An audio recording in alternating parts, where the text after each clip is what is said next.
الم تر الی الذین اوتوا نصیبا من الکتاب، الم تر کیا آپ نے نہیں دیکھا، الی الذین ان لوگوں کو، اوتوا نصیبا من الکتاب جن کو کتاب کا کچھ حصہ دیا گیا، یؤمنون بالجبت والطاغوت یہ لوگ جبت اور طاغوت پر ایمان رکھتے ہیں، وَيَقُولُونَ لِلَّذِينَ كَفَرُوا اور کہتے ہیں کافروں سے، هَؤُلَاءِ أَهْدَىٰ مِنَ الَّذِينَ آمَنُوا سَبِيلًا کہ یہ لوگ ایمان والوں سے زیادہ ہدایت کے راستے پہ ہیں، أُولَٰئِكَ الَّذِينَ لَعَنَهُمُ اللَّهُ یہ وہ لوگ ہیں جن پر اللہ نے لعنت کی ہے، وَمَن يَلْعَنِ اللَّهُ اور وہ شخص جس پر اللہ لعنت کر دے، فَلَن تَجِدَ لَهُ نَصِيرًا پس آپ اس کے لیے کوئی مددگار نہیں پائیں گے، ام لہم نصیب من الملک کیا ان کے لیے اللہ کی بادشاہت میں کوئی حصہ ہے، فَإِذًا لَا يُؤْتُونَ النَّاسَ نَقِيرًا اگر ان کے پاس کچھ بادشاہت ہوتی تو لوگوں کو تل برابر بھی کچھ نہ دیتے۔ سورۃ النساء کی آیت نمبر 51 تا آیت نمبر 53 کی تلاوت اور ترجمہ آپ حضرات نے سنا۔ آپ نے اہل کتاب کو نہیں دیکھا جو جبت اور طاغوت پہ ایمان لاتے ہیں۔ جبت طاغوت کیا ہے اور یہ کن کے بارے میں قرآن کہہ رہا ہے، اس آیت کو سمجھنے سے پہلے اس آیت کے نزول کا پس منظر سمجھیں گے تو پھر یہ آیت اس کی تفسیر مطلب بھی سمجھ میں آئے گا۔ پس منظر یوں ہے کہ سن 2 ہجری میں اسلام کا سب سے پہلا اور بڑا معرکہ، پہلی جنگ پیش آئی جس کو غزوہ بدر کہتے ہیں۔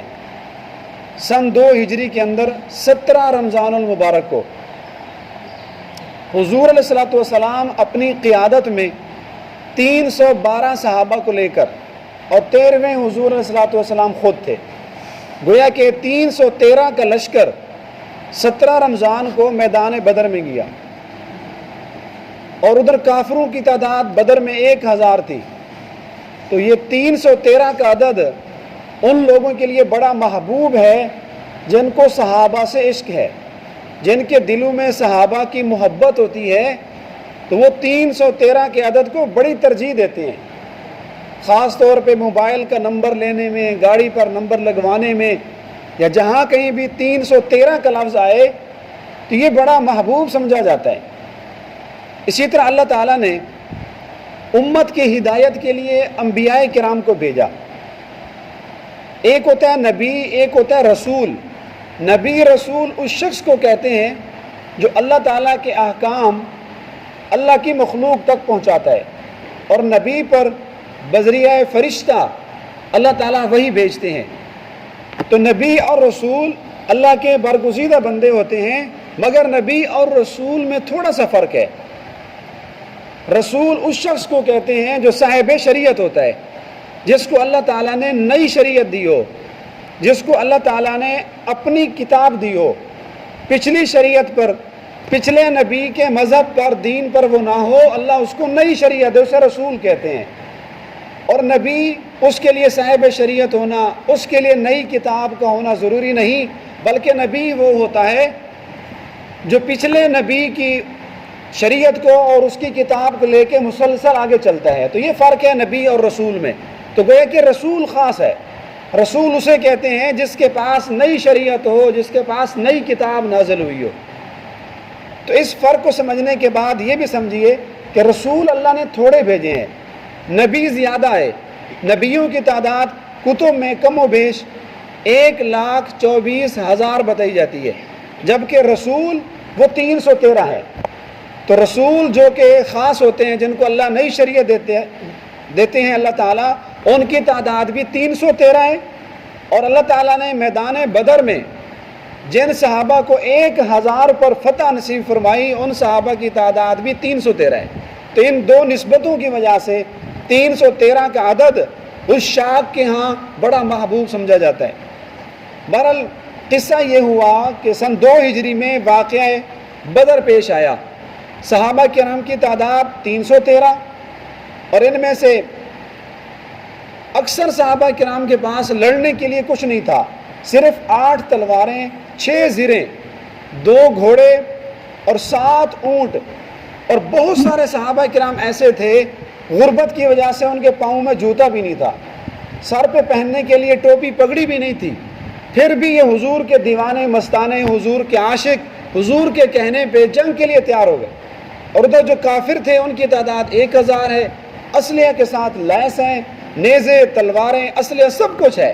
لیکن اس کے باوجود اللہ تعالیٰ نے مسلمانوں کو جو ہے بدر کے میدان میں فتح نصیب فرمائی. 70 کافر مارے گئے، 70 قیدی ہو گئے. اس واقعہ کے بعد مدینہ کے جو یہودی لوگ تھے نا، ان کا پارا چڑھ گیا، وہ بڑے طیش میں آ گئے. انہوں نے بڑا شور مچایا کہ دیکھو مسلمانوں کا یہ حال ہے کہ یہ مشرکین مکہ پر غالب آ گئے، مشرکین مکہ کو انہوں نے مار دیا، تو ہو سکتا ہے کہ کل کو یہ ہم پر چڑھائی کر دیں، ہم یہودیوں کے خلاف میدان میں آ جائیں، کیوں نہ ہو کہ ہم ان کے خلاف کوئی سازش کریں. مدینہ سے تھوڑا سا فاصلے پہ یہودیوں کا ایک بڑا سردار رہتا تھا جس کا نام تھا کعب بن اشرف. یہ بڑا خبیث الفطرت آدمی تھا، ایک تو شاعر بھی تھا، شعر و شاعری بھی کرتا تھا. حضور علیہ الصلوۃ والسلام کی حج میں یہ لونڈیوں کو بلا کر اشعار کہلواتا تھا، اور تھا بھی بڑا مالدار، بڑا اثر رسوخ والا یہ آدمی تھا. اس آدمی نے یہ سازش کی، اس یہودی نے، کہ اپنی کابینہ کے کچھ خاص لوگ بلائے.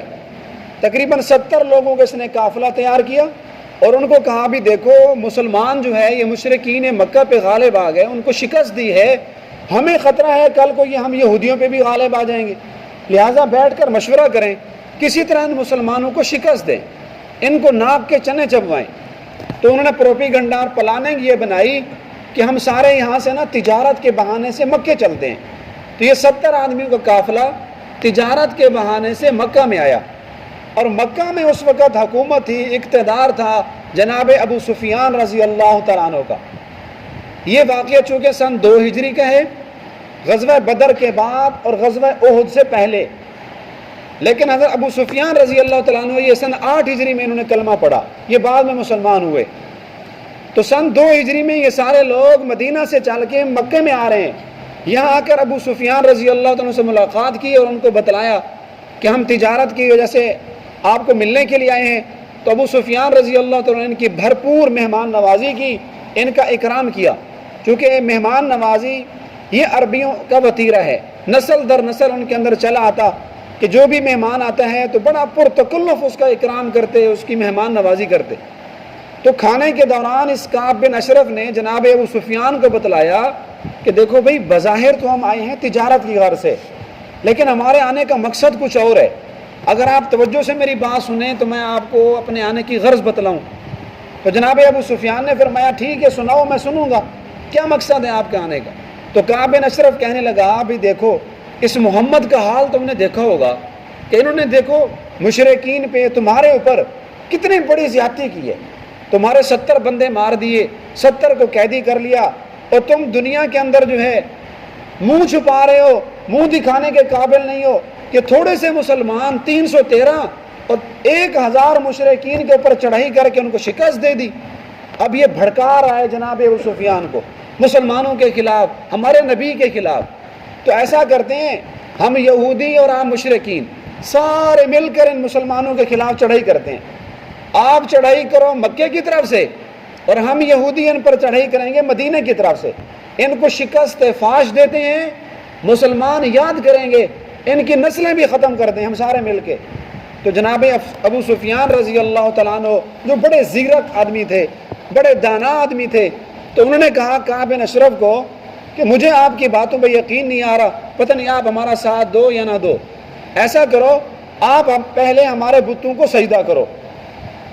مشرکین مکہ نے نا بیت اللہ کے اندر بت رکھے ہوئے تھے، 360 بت تھے، جس میں حضرت اسماعیل علیہ السلام کی شکل کا بھی بت تھا، حضرت ابراہیم علیہ السلام کی شکل کا بھی بت تھا، عیسیٰ علیہ السلام، جناب مریم علیہ السلام، ان برگزیدہ اللہ کے نیک لوگوں کی شکلوں کے انہوں نے بت بنائے ہوئے تھے. اور ایک بڑا بت بھی تھا جو انہوں نے حضرت آدم علیہ السلام کے بیٹے جو شہید ہو گئے تھے حضرت حابیل، ایک حابیل کی شکل کا بت بھی انہوں نے بنا کے رکھا ہوا تھا، اور اس بت کا نام تھا حبل، اور یہ بت انہوں نے کعبے کی چھت پہ رکھا ہوا تھا۔ تو جب کبھی نعرہ لگاتے نا تو نعرہ اسی حبل بت کا لگاتے، یوں کہتے اعلو حبل زندہ باد، حبل زندہ باد۔ تو حبل کے نام کا نعرہ مارتے تھے، جیسے ہم اللہ کے نام کا نعرہ مارتے، نعرہ تکبیر اللہ اکبر۔ تو یہ مشرکین مکہ جب نعرہ مارتے اسی بت کے نام کا نعرہ مارتے جس کا نام حبل تھا، جو آدم علیہ السلام کے بیٹے حابیل کے نام پہ رکھا ہوا تھا۔ اچھا، انہی 360 بتوں میں 2 بت اور بھی تھے، ایک کا نام تھا جبت اور دوسرے کا نام تھا طاغوت، جو اس آیت میں جن کا نام آ رہا ہے یؤمنون بالجبت والطاغوت، کہ جبت اور طاغوت پہ ایمان لاتے ہیں۔ تو 360 بتوں میں 2 بتوں کا نام تھا جبت اور طاغوت۔ ان کو کیا کرتے تھے؟ ان 2 بتوں کو وہ استعمال کرتے تھے عہد و پیمان لیتے وقت، جب کسی سے معاہدہ کرتے، کسی کے ساتھ ان کا معاہدہ ہوتا، عہد و پیمان ہوتا، تو اس بندے کو ان بتوں کے سامنے لاتے اور اس کو کہتے ہیں اگر تیرا وعدہ ہے تو ان بتوں کو جا کر سلامی پیش کر، ان بتوں کے آگے آ کر سجدہ کر۔ جب کوئی بندہ جبت اور طاغوت کو سلامی دیتا، جبت اور طاغوت کے آگے سجدہ کرتا، تو مطلب ہوتا کہ اب ہمارا وعدہ پکا ہو گیا۔ تو یہ ابو سفیان رضی اللہ تعالیٰ عنہ اس کعب بن اشرف اور اس کے پورے قافلے کو اب اپنے ان بتوں جبت اور طاغوت کے سامنے لائے کہ اگر تم ہمارا ساتھ دے رہے ہو، اگر اپنی بات میں سچے ہو تو جبت اور طاغوت کو سلامی دو، ان کے سامنے سجدہ کرو۔ تو یہ کعب بن اشرف اور اس کی پوری جماعت ان 2 بتوں کے سامنے سجدہ کرنے کے لیے تیار ہو گئے، ان بتوں کو سلامی بھی دی اور آگے ان کے سجدہ بھی کر دیا۔ حالانکہ یہودیت مذہب کے اندر بتوں کی پوجا نہیں ہے، بتوں کی پوجا کے وہ قائل نہیں ہیں، لیکن اس کے باوجود یہ ان کا سردار اور سارے یہودی جبت اور طاغوت کی پوجا کرنے کے لیے سجدے میں گرے اور ان کو سلامی بھی پیش کی۔ اسی بات کو اللہ تعالیٰ نے ذکر فرمایا کہ دیکھو الم تر الی الذین اوتوا نصیبا، اے نبی آپ نے ان لوگوں کو نہیں دیکھا جن کو کتاب کا ایک حصہ دیا گیا۔ اب کتاب تو ان کو پوری دی گئی تھی، ایک حصے کا تذکرہ اس لیے کیا جاتا ہے ان لوگوں نے کتاب کے تھوڑے سے حصے پہ عمل کیا، اپنی مرضی کے حصے پہ عمل کیا، باقی کو بھلا دیا۔ اس لیے اللہ تعالیٰ نے فرمایا ان لوگوں کو دیکھو، ان کا حال دیکھو جن کو کتاب کا ایک حصہ دیا گیا، یعنی یہودی یؤمنون بالجبت والطاغوت، ان کا حال یہ ہے یہ تو جبت اور طاغوت پر ایمان لے آئے۔ وَيَقُولُونَ لِلَّذِينَ كَفَرُوا، اس کے بعد جب انہوں نے سجدہ کر لیا تو جناب ابو سفیان نے اس کعب بن اشرف سے کہا اب تو یہ بتا کہ ہمارا مذہب سچا ہے یا محمد کا؟ تو کعب بن اشرف کہنے لگا پہلے مجھے اپنے مذہب کا تعارف تو کرو، تو مشرکین مکہ تمہارا کیا عقیدہ ہے، تمہارا کیا مذہب ہے؟ تو جناب ابو سفیان نے بتلایا ہمارا مذہب عقیدہ یہ ہے کہ ہم حاجیوں کی خدمت کرتے ہیں، اگر ہمارے پاس کوئی قیدی ہو کر آئے تو اس قیدی کو رہا کر دیتے ہیں، اس قیدی کو ہم کھانا کھلاتے ہیں، ہم بیت اللہ کا طواف کرتے ہیں، ہم بیت اللہ کے خادم ہیں، بیت اللہ کی صفائی کرتے ہیں، تو یہ ہمارا مذہب ہے۔ تو اس پر کعب بن اشرف نے کہا ہاں واقعی اگر تمہارا یہ عقیدہ ہے پھر تو تمہارا مذہب سچا ہے، پھر تو نعوذ باللہ محمد جھوٹا ہے۔ جب اس نے یہ بات کی تو اللہ نے اس مضمون پر یہ آیات بھیجی کہ اس کعب بن اشرف ان یہودیوں کو دیکھو، ان کی کتاب میں لکھا ہوا ہے کہ محمد صلی اللہ علیہ وسلم کا مذہب سچا ہے، اپنی کتاب میں پڑھ چکے ہیں، لیکن پھر بھی جناب ابو سفیان کے سامنے بیٹھ کر نعوذ باللہ حضور علیہ الصلوۃ والسلام کو جھوٹا کہہ دیا اور آپ کے مذہب کو بھی جھٹلا دیا۔ تو اس بات کو اللہ نے ان الفاظ میں بیان فرمایا وَيَقُولُونَ، یہ ابو سفیان کے پاس آ کر کہہ رہے ہیں لِلَّذِينَ كَفَرُوا، کافروں کے بارے میں کہہ رہے ہیں، کیا ان کی تعریف کرتے ہوئے کہہ رہے ہیں هَؤُلَاءِ أَهْدَىٰ، کہ یہ کافر یہ زیادہ ہدایت یافتہ ہیں، ہدایت یافتہ ہیں من الذین آمنوا، ایمان والوں کی بنسبت یہ ابو سفیان اور کافر یہ زیادہ ہدایت پر ہیں، حالانکہ یہ دل سے جانتے بھی ہیں کہ یہ مشرکین جھوٹے ہیں، حضور کا دین سچا ہے۔ تو اس کذب لسانی کی وجہ سے اولئک الذین لعنہم اللہ، اللہ نے ان یہودیوں پر لعنت کی ہے۔ ومن یلعن اللہ، ہر وہ آدمی جس پر اللہ لعنت کر دے فلم تجد لہ نصیرا، اب اللہ کا ملعون بندہ جس پر اللہ کی لعنت ہو، اے نبی آپ اس کے لیے کوئی مددگار نہیں پا سکتے۔ ام لہم نصیب من الملک، کیا ان کے لیے اللہ کی بادشاہت میں یہودیوں کا کوئی حصہ ہے؟ نہیں ہرگز نہیں، بالفرض اگر ان کا اللہ کی بادشاہت میں کوئی حصہ ہوتا فَإِذًا لَا يُؤْتُونَ النَّاسَ نَقِيرًا، تو یہ لوگوں کو ایک نقیر بھی نہ دیتے۔ نقیر کل میں نے عرض کیا تھا، کھجور کے اندر جو گٹھلی ہوتی ہے، گٹھلی کے اوپر ایک چھوٹا سا کالا تل لگا ہوتا ہے، اس کو نقیر کہتے ہیں۔ یہ مثال قلت میں دی جاتی ہے، جس کا مرادی معنی ہے تل برابر۔ اگر یہودیوں کے پاس اللہ کی بادشاہت کا کوئی خزانہ ہوتا تو لوگوں کو تل برابر بھی کچھ نہ دیتے۔ اللہ کا ہم شکر ادا کرتے ہیں کہ اللہ تعالیٰ نے ہمیں وہ مذہب نصیب فرمایا جس میں یقینی طور پہ نجات ہے۔ اللہ تعالیٰ کا صبح و شام شکر ادا کرنا چاہیے۔ بارہا میں عرض کرتا ہوں، یہ دعا پڑھا کریں، رضیت باللہ ربا، اے اللہ ہم تیرے رب ہونے پہ راضی، ورضیت بالاسلام دینا، اور اسلام کے مذہب ہونے پہ راضی، وبی محمد صلی اللہ علیہ وسلم، اور محمد کے نبی ہونے پہ راضی۔ اللہ تعالیٰ ہمیں قرآن سمجھنے اور اس پر عمل کی توفیق